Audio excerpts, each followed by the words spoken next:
Hello everybody, my name is Alpha Jackal, and it's week 9 of the OPL about to start. Now is the best possible time to start doing these prediction videos. Hooray! This week sees the top 3 teams take on the bottom 3 teams in a week that has the potential to set up do-or-die scenarios for 4 of the teams in the final week. Those 4 teams being Llamas and Pajamas and Avant-Garde vying for 4th seed, and Inside and Deadweight vying for that 1st seed spot at the LAN. Game 1 is going to be seeing Llamas versus Insight. Insight are currently unbeaten since week 2 and are statistically the best team in the OPL. Having the most kills, the most damage, the least deaths. It's been unbelievable, their turn of fortunes since that end of week 2. And they'll want to make sure that they do get this 2-0 to take the 1st seed spot away from Deadweight, or at least put the pressure on them going into the final week. Llamas want to make sure that they do a similar thing to Avant-Garde, making sure that the pressure is on them, the onus is on them to take a game off Deadweight on Sunday, or risk losing out on LAN altogether. Do I see Llamas and Pajamas getting a win against Insight? There's a potential there.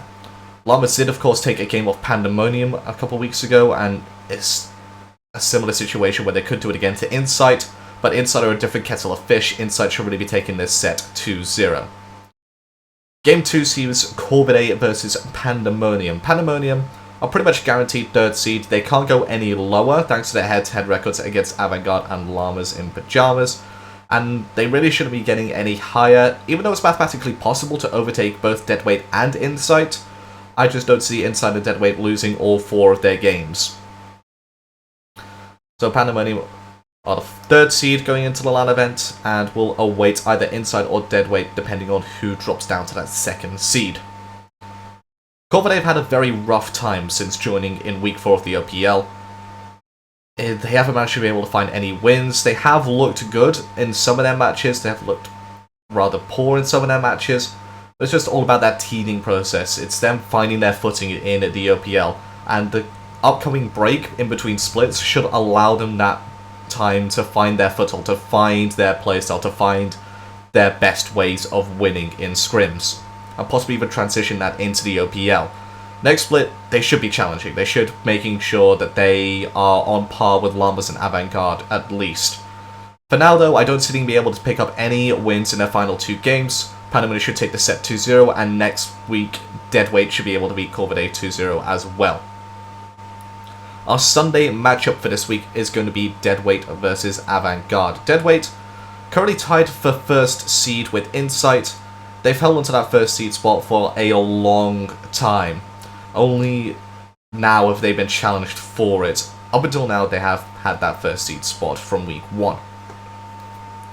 They want to make sure that they get the 2-0 here to keep pace with Insight, or to even put the pressure on them to make sure that they do stay in contention for that 1st seed spot. Avant-Garde, they need to find a win. They're on the exact same scenario as Llamas and Pajamas. Have that final week be a little bit easier for them, making sure that they don't have to necessarily win the entirety of that set, just the one game. And then they can use that 2nd game to relax a bit, try something janky, try something new. I don't see them being able to take the win against Deadweight, however, it should be a 2-0. Deadweight currently vying for 1st seed, Avant-Garde currently vying for 4th. There's going to be a skill, there's going to be a difference altogether, which should be too much for Avant-Garde to overtake. So that will do it. Llamas versus Insight should be 2-0 to Insight, Corvidae versus Pandemonium 2-0 to Pandemonium, and Deadweight versus Avant-Garde 2-0 to Avant-Garde. My name is Alpha Jackal, and I'll see you next week for the final prediction video.